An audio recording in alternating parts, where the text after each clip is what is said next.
And there we have it.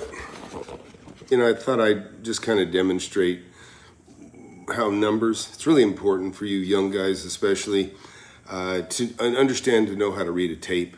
You know, a lot of you guys can't even read. I mean, a lot of the country can't read, and they're told they should be able to go to college, when the fact is, even if they're at college, it'd be useless because they can't read.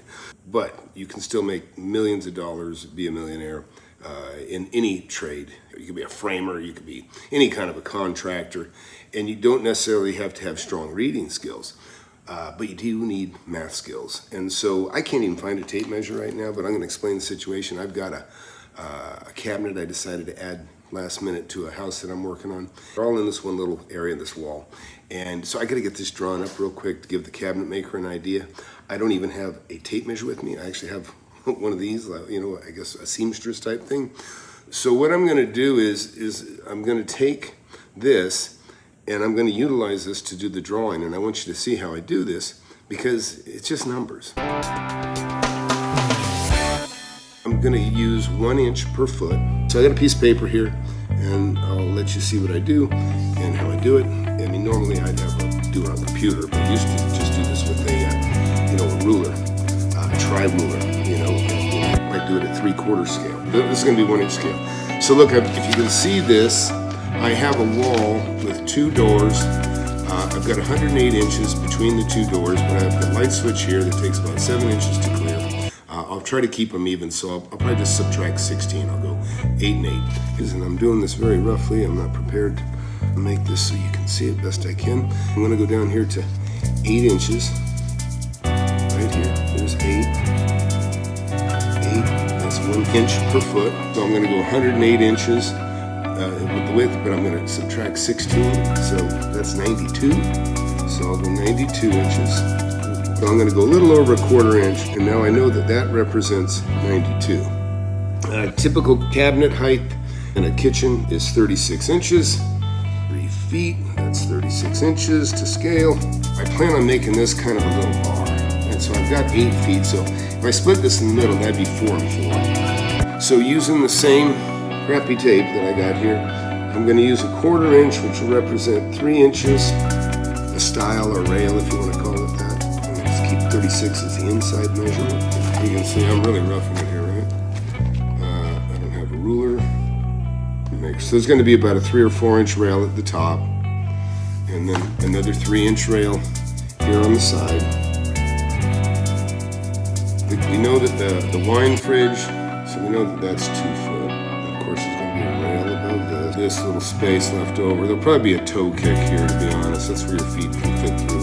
It's important that even though this cabinet's going to be flush in the wall, that way when you step up to it, your feet don't hit the cabinet. You know, you can get closer to the cabinet that way. That's the whole purpose. Call it a toe kick, so you don't kick the toe. This is going to be wine.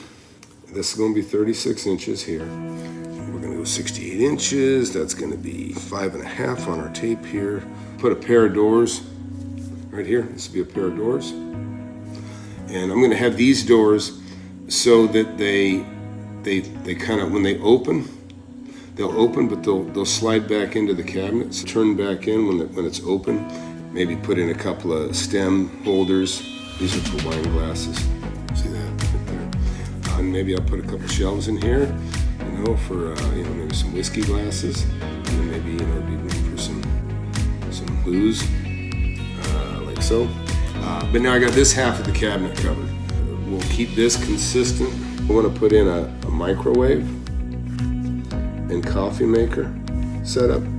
You open this side with a microwave, and then on this side, I'm going to probably put in some sort of an espresso machine, right? And underneath here, we'll go ahead and put in a set of drawers. In here, I'll have it so when the doors open, there'll be some sliding shelves. Sliding shelves are really cool because it's like a little drawer, and it reveals the contents that are inside, so you can slide these out. So that kind of makes up the cabinet.